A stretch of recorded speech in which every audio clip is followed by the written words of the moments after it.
Hello दोस्तों, welcome to my channel. Class 7 का NCERT चल रहा है, जिसमें मैं सामाजिक विज्ञान और राजनीतिक विज्ञान का लेसन करवा रही हूँ, जिसमें 7 लेसन हो चुके हैं। ये 8 लेसन है, न्यू एडिशन है एनसीईआरटी का, तो इसको हम कर रहे हैं। तो 7 लेसन कंप्लीट हो चुका है। अगर आपने नहीं देखा तो जाइए देखिए, प्लेलिस्ट बने हुए हैं। 6, 7 और 8 का भी चल रहा है। सब एनसीईआरटी कंप्लीट होगी आपकी जल्दी ही, तो बने रहिए हमारे साथ और करिए एनसीईआरटी। और घटना चक्र भी कंप्लीट होने वाला है। तो let's enjoy and start this chapter. तो के बाजार में एक कमीज। तो यह अध्याय हमें एक कमीज की कहानी बताता है। तो ध्यान से बस स्टोरी की तरफ सुनते जाइए बिना किसी रुकावट के। तो ये कहानी कपास के उत्पादन से प्रारंभ होती है और कमीज के बिकने पर खत्म हो जाती है। आइए हम देखें कि बाजार की श्रृंखला कपास उगाने वाले को सुपर बाजार में कमीज खरीदने वाले से कैसे जोड़ती है। इस श्रृंखला में हर कड़ी के साथ खरीदना और बेचना जुड़ा हुआ है। क्या इससे सबको बराबर लाभ होता है, कुछ को ज़्यादा या किसी को कम होता है, इसके बारे में पढ़ेंगे। कुरनूल में कपास उगाने वाले किसान की कहानी है। स्वप्ना, जो कुरनूल आंध्र प्रदेश की छोटी किसान है, अपने छोटे से खेत में कपास उगाती है। कपास के पौधों पर आए डोडे पक जा रहे हैं और उसमें से कुछ चटक भी चुके हैं, लेकिन स्वप्ना रुई चुनने में व्यस्त है। डोडे में जिनमें रुई भरी है एक साथ चटक कर नहीं खुलते हैं, इसलिए रुई की फसल इकट्ठा करने के लिए कई दिन का समय लगता है। रुई एकत्र हो जाने के बाद स्वप्ना उसे अपने पति के साथ कुरनूल के कपास बाजार में ले जाकर एक स्थानीय व्यापारी के पास ले जाती है और फसल बोने की शुरू करने के समय स्वप्ना ने व्यापारी से खेती करने के लिए बीज, खाद, कीटनाशक आदि खरीदने के लिए बहुत ऊंची ब्याज दर पर 2500 कर्ज लिए थे। उस समय स्थानीय व्यापारी ने स्वप्ना को एक शर्त मानने के लिए सम्मत किया था कि उसने स्वप्ना से वादा करवा लिया था कि वह अपनी सारी रुई से ही बेचेगी। तो कुरनूल कपास व्यापारी कपास बेचता है, जिनिंग मिलें कपास खरीद लेती हैं और जिनिंग मिलें कपास से बीज हटाती हैं, दबाकर कपास के गट्टर बनाती हैं। और चौथा है सूत कातने की मिलें कपास के गट्टर खरीद लेती हैं। पांचवां है सूत कातने से मिलें कपास से धागा बनाती हैं। छठवां है सूत कातने से मिले व्यापारियों को धागा बेचते हैं। तो व्यापारी परिसर में उसके 2 आदमी रुई के बोरे तोल रहे हैं। 1500 प्रति कुंतल के हिसाब से रुई 6000 की बिकी। व्यापारी ने दिए हुए ऋण तथा ब्याज के 3000 काट लिए और स्वप्ना को 3000 बेच दिए। स्वप्ना बोली, केवल 3000? व्यापारी, रुई बहुत सस्ती बिक रही है, बाजार में बहुत रुई आ गई है। तो स्वप्ना बोली, इस रुई को उगाने में मैंने 4 महीने तक जी तोड़ मेहनत की। क्या आप देखिए इस बार रुई कितनी बढ़िया और साफ है। इस बार मुझे बेहतर कीमत मिलने की उम्मीद थी। व्यापारी कहता, अम्मा, मैं आपको अच्छी कीमत दे रहा हूँ, दूसरे व्यापारी इतने भी नहीं देंगे। आपको मेरा विश्वास ना हो तो कुरनूल के बाजार में जाकर पता लगाओ। तो स्वप्ना, नाराज ना हो, मैं भला आप पर कैसे संदेह कर सकती हूँ। मैंने तो केवल उम्मीद की थी कि इस बार रुई की फसल में इतनी आमदनी हो जाएगी कि कुछ महीना गुजारा चल सके। यद्यपि स्वप्ना जानती थी कपास कम से कम 1800 प्रति क्विंटल में बिकेगी, लेकिन वह आगे बहस नहीं करती। व्यापारी गांव का शक्तिशाली आदमी है और किसानों को कर्जे के लिए उस पर निर्भर रहना पड़ता है, न केवल खेती के लिए वरन अन्य आवश्यकताओं के लिए भी, जैसे बीमारी, बच्चों की स्कूल की फीस आदि। फिर वर्ष में ऐसा समय भी आता है जब किसानों को कोई काम नहीं मिलता है और उनकी कोई आय भी नहीं होती है। उस समय केवल ऋण लेकर ही जीवित रहा जा सकता है। कपास की पैदावार करके भी स्वप्ना की आय उस आय से बस थोड़ी ही ज़्यादा है तो जो वह मजदूरी करके कमा लेती। इरोड का कपड़ा बाजार। तमिलनाडु सप्ताह में 2 बार लगने वाला इरोड का कपड़ा बाजार संसार के विशाल बाजारों में से एक है। इस बाजार में कई प्रकार का कपड़ा बेचा जाता है। आसपास के गांव में बुनकरों द्वारा बनाया गया कपड़ा भी इस बाजार में बिकने के लिए आता है। बाजार के पास कपड़ा व्यापारियों के कार्यालय हैं जो इस कपड़े को खरीदते हैं। दक्षिण भारत के शहरों के अन्य व्यापारी भी इस बाजार में कपड़ा खरीदने आते हैं। बाजार के दिनों में आपको वे बुनकर भी मिलेंगे जो व्यापारियों के ऑर्डर के अनुसार कपड़ा बनाकर यहाँ लाते हैं। ये व्यापारी देश व विदेश के वस्त्र निर्माताओं और निर्यातकों को उनके ऑर्डर के अनुसार कपड़ा उपलब्ध कराते हैं। ये सूत खरीदते हैं और बुनकरों को निर्देश देते हैं कि किस प्रकार का कपड़ा तैयार किया जाना है। निम्नलिखित उदाहरण से हम देखेंगे कि यह कार्य कैसे होता है। तो अब बाजार में एक व्यापारी की दुकान है। कई सालों में इस व्यापारी ने देश भर के वस्त्र निर्माताओं से संपर्क स्थापित किया, जिससे उन्हें ऑर्डर मिलते रहे। अन्य लोगों से सूत खरीद लाते हैं। कपड़ा बुनने वाले बुनकर आसपास के गांव में रहते हैं। वे इन व्यापारी सूत ले आते हैं। बुनाई करने के लिए उन्होंने अपने घरों के पास ही व्यवस्था कर रखी है। इस तस्वीर में आप ऐसे ही घर में रखे हुए पावरलूम बिजली चालित करघे को देख सकते हैं। बुनकर अपने परिवार के साथ इन करघों पर घंटों काम करते हैं। बुनाई की अधिकतर ऐसी इकाइयों में 2 से 8 करघे तक होते हैं। जिन पर सूत से कपड़ा बनकर तैयार किया जाता है। इस तरह की साड़ियाँ, तौलिए, शर्टिंग, औरतों की पोशाकों के कपड़े और चादरें कई करघे में बनाई जाती हैं। बुनकर तैयारी किए हुए कपड़ों को शहर में व्यापारी के पास ले जाते हैं। इस तस्वीर में बुनकर शहर में व्यापारी के पास जाने की तैयारी में बैठे हैं। तो ये देख सकते हैं आप चित्र में। तो दादन और व्यवस्था बुनकरों द्वारा घर पर कपड़ा तैयार करना। दादन व्यवस्था क्या है? कपड़ा उपलब्ध करने के जो ऑर्डर मिलते हैं उनके आधार पर व्यापारी बुनकर के बीच काम बांट देते हैं। बुनकर व्यापारी से सूत लेते हैं और तैयार कपड़ा देते हैं। इस व्यवस्था को बुनकर को स्पष्टतः 2 लाभ प्राप्त होते हैं। बुनकरों को सूत खरीदने के लिए अपना पैसा नहीं लगाना पड़ता, साथ ही तैयार कपड़ों को बेचने की व्यवस्था भी हो जाती है। दुकान बुनकरों को प्रारंभ में ही पता चल जाता है कि उन्हें कौन सा कपड़ा बनाना है और कितना बनाना है। कच्चे माल को प्राप्त करने और तैयार माल की बिक्री के लिए भी व्यापारियों पर बनी निर्भरता के चलते व्यापारियों का बहुत वर्चस्व हो जाता है।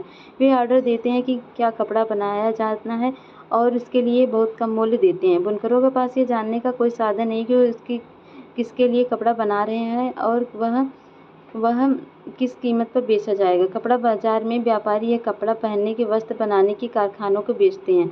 इस तरह से बाजार का झुकाव व्यापारियों के हित में भी अधिक होता है। बुनकर अपनी सारी जमा पूंजी लगाकर या ऊंची ब्याज दर पर ऋण लेकर करघे खरीदता है। इस करघे का मूल्य 20,000 है, इसलिए छोटे बुनकर को भी 2 करघों के लिए 40,000 का निवेश करना पड़ता है। इस करघों पर अकेले काम नहीं किया जा सकता। कपड़ा बनाने के लिए बुनकर परिवार के दूसरे वयस्क सदस्यों को दिन में 12 घंटे तक काम करना पड़ता है। इस पूरे कार्य द्वारा वे महीने में लगभग 3,500 ही कमा पाते हैं। व्यापारी बुनकरों के बीच ये व्यवस्था दादन व्यवस्था मतलब पुटिंग आउट सिस्टम का एक उदाहरण है, जहां व्यापारी कच्चा माल देता है और उसे तैयार माल प्राप्त करता है। भारत में अनेक क्षेत्रों में कपड़ा बुनाई के उद्योग में यह व्यवस्था प्रचलित है। दादन व्यवस्था यही होती है। बुनकर सहकारी संस्थाएं आप देख सकते हैं इस तरह से बनाई जाती हैं। ये कपड़े बुने जा रहे हैं सबके द्वारा। दिल्ली के निकट वस्त्र निर्यात करने का कारखाना। इरोड का व्यापारी बुनकर द्वारा निर्मित कपड़ा दिल्ली के आसपास बनाए गए वस्त्र निर्यात करने वाले कारखाने को भेजता है।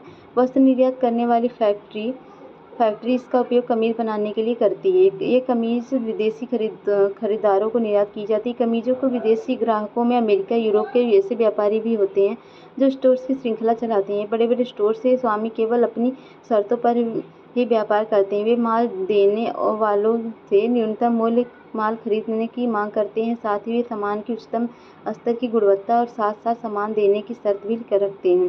सामान जरा सा दोष युक्त होने पर, माल देने में जरा भी विलम्ब होने पर बड़ी सख्ती से निपटा जाता है।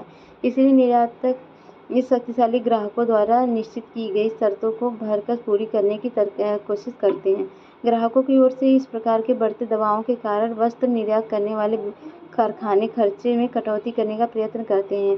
वे काम करने वाले जहां तक संभव हो सके न्यूनतम मजदूरी देकर अधिकतम काम कर लेते हैं। इस तरह से वे अपना लाभ तो बढ़ाते ही हैं और विदेशी ग्राहकों को भी सस्ते दाम में वस्त्र बेचते हैं। इम्पैक्ट गारमेंट फैक्ट्री में 70 कामगार हैं। इनमें से अधिकांश महिलाएं हैं। इनमें से अधिकतर महिला कामगारों को अस्थायी रूप से काम पर लगाया गया है। इसका अर्थ यह है कि जब भी फैक्ट्री मालिक को लगे कि कामगार की आवश्यकता नहीं है, वे इसे जाने को कह सकता है। कामगारों की मजदूरी उनके कौशल के अनुसार तय की जाती है। काम करने वालों में अधिकतम वेतन दर्जी को मिलता है, जो कि लगभग 30,000 प्रतिमाह होता है। स्त्रियों को सहायक के रूप में धागे काटने, बटन टाँकने, इस्तरारी और पैकिंग करने के काम दिए जाते हैं। ठीक है, तो और आगे देखते हैं। तो दर्जी को 3,000 दिया जाता है। इस्त्री करना मतलब प्रेस करने को 1.5 प्रति पीस के हिसाब से दिया जाता है। जांच करना 2,000 प्रति माह। धागे काटना, बटन लगाना 1,500। तो यहाँ इम्पैक्ट गवर्नमेंट फैक्ट्री में अधिक संख्या महिलाओं को काम पर क्यों रखा गया, चर्चा करें। मंत्रियों को संबोधित करते हुए एक पत्र लिखकर उसके विचार से मजदूरों के लिए उचित भुगतान मांग कीजिए। संयुक्त राज्य अमेरिका में वह कमीज कितने की बिकेगी, इसके बारे में बात करेंगे। तो एक बड़ी दुकान पर बहुत सी कमीजें प्रदर्शित की गई। इनकी कीमत $26 रखी गई, अर्थात हर कमीज को $26 यानी 1,800 रुपये में बेची जाएगी। तो चित्र के अनुसार आप ये कर सकते हैं, फिल इन द ब्लैंक। कमीजों के व्यवसाय ने दिल्ली के वस्त्र निर्यात इतने में खरीदा, इतने में बेचा, ये सब कर सकते हैं। वस्त्र निर्यातक ने 3,000 प्रति कमीज के हिसाब से कमीजें बेची। कपड़ा व कमीज लगने वाले कच्चे माल का मूल्य 100 प्रति कमीज के हिसाब से पड़ा। कामगारों की मजदूरी 25 प्रति कमीज के और कार्यालय चलाने का खर्चा 25 प्रति कमीज की दर से हुआ। क्या आप वस्त्र निर्यातक को प्रति कमीज पर मिलने वाले लाभ की गणना कर सकते हैं? तो बाज़ार में लाभ कमाने वाले कौन हैं? तो बाज़ारों की एक श्रृंखला रुई के उत्पादन को सुपरमार्केट के खरीद से जोड़ देती है। इस श्रृंखला की हर कड़ी पर खरीदना और बेचना होता है।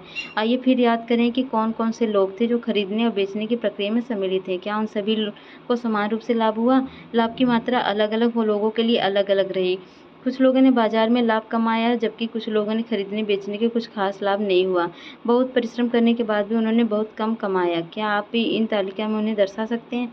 तो बाज़ार और समानता की बात करें तो विदेशी व्यवसायियों ने बाज़ार में अधिक मुनाफ़ा कमाया। उनकी तुलना में वस्त्र निर्यातक का लाभ मध्यम श्रेणी का रहा। दूसरी ओर वस्त्र निर्यातक फैक्ट्री के कामगार मुश्किल से केवल अपनी रोज़मर्रा की ज़रूरत की पूर्ति लायक ही कमा सके। इसी प्रकार हमने देखा कि कपास उगाने वाले छोटे किसान और इरोड के बुनकरों ने कड़ी मेहनत की, लेकिन बाज़ार में उन्हें उनके उत्पाद का उचित मूल्य नहीं मिला। व्यवसायी या व्यापारियों की स्थिति बीच की है। बुनकरों की तुलना में उनकी कमाई अधिक हुई है, लेकिन निर्यातक की कमाई से बहुत कम है। इस तरह बाज़ार में सब बराबर नहीं कमाते हैं। प्रजातंत्र के अंतर्गत उन सबको बाज़ार में उचित मजदूरी मिलनी चाहिए, फिर चाहे वह कांता हो या सपना। यदि परिवार पर्याप्त नहीं कमाएगा तो वे अपने आप को दूसरों के बराबर कैसे समझेंगे? तो यहाँ पर आप देख सकते हैं, ये एक मॉल का है जहाँ पर बहुत सारे कपड़े तैयार हैं। सोचिए कहाँ छोटा-सा शुरू हुआ था कपास से और इतने मॉल में इतने बड़े-बड़े कपड़ों का डिज़ाइनिंग तैयार किया गया। तो एक और बाज़ार लोगों को काम करने और उन्हें चीज़ को बनाने और बेचने का अवसर देता है, तो उन्हें उगाते बनाते हैं और जो उगाते बनाते हैं किसान यहाँ रुई बेच सकता है, तो बुनकर अपना बनाया हुआ कपड़ा। दूसरी ओर बाज़ार से धनवान और शक्तिशाली लोग प्रायः सर्वाधिक कमाई करते हैं। ये वे लोग होते हैं जिनके पास पैसा है, अपने कारखाने हैं, बड़ी-बड़ी दुकानें हैं, बहुत ज़मीनें हैं। गरीबों को अनेक चीज़ों के लिए धनी और शक्तिशाली लोगों के ऊपर निर्भर रहना पड़ता ही है। गरीबों को उनके ऊपर ऋण के लिए, जैसे छोटे किसान स्वप्ना के मामले में, वो कच्चा माल प्राप्त करने और सामान बेचने लिए जैसे दादन व्यवस्था में बुनकरों के साथ होता है और प्रायः नौकरी प्राप्त करने के लिए। तो यहाँ हम देख सकते हैं कारखाने में काम क्या है, कामगारों के लिए साथ हुआ निर्भर रहना पड़ता है। इस निर्भरता के कारण बाज़ारों में गरीबों का शोषण होता है। इन समस्याओं के समाधान के लिए भी रास्ते हैं, जैसे उत्पादक मिलकर सहकारी संस्थाएं बनाएं और कानूनों का दृढ़ता से पालन करें। तो ये अभ्यास प्रश्न है। स्वप्ना ने अपनी रुई कुरनूल के रुई बाज़ार में ना बेचकर व्यापारियों की बेची। वस्त्र निर्यातक कारखाने में काम करने वाले मजदूरों के काम के हालात और उन्हें दी जाने वाली मजदूरी का वर्णन कीजिए। क्या आप सोचते हैं कि मजदूरों के साथ न्याय होता है? ऐसा किसी चीज़ के बारे में सोचिए जिसे हम सब इस्तेमाल करते हैं। वह चीनी, चाय, दूध, पेन, कागज़, पेंसिल आदि भी हो सकती है। चर्चा कीजिए कि यह वस्तु बाज़ार की किस श्रेणी से प्राप्त होती है, आप तक पहुँचती है। तो क्या आप उन सब लोगों के बारे में सोच सकते हैं जिन्होंने इस वस्तु के उत्पादन व व्यापार में मदद की होगी? तो इन सब क्वेश्चन का आंसर आप दीजिएगा और ये कुछ शब्दार्थ हैं जिसको आप पढ़ सकते हैं अगर आपको नहीं पता। तो मिलते हैं नेक्स्ट वीडियो पे, तब तक के लिए बाय बाय। और हाँ, ये आपका क्लास 7 पूरा एनसीईआरटी और 6 एनसीईआरटी कंप्लीट हो चुका है, आप प्लेलिस्ट में जाकर देख सकते हैं। चलिए बाय।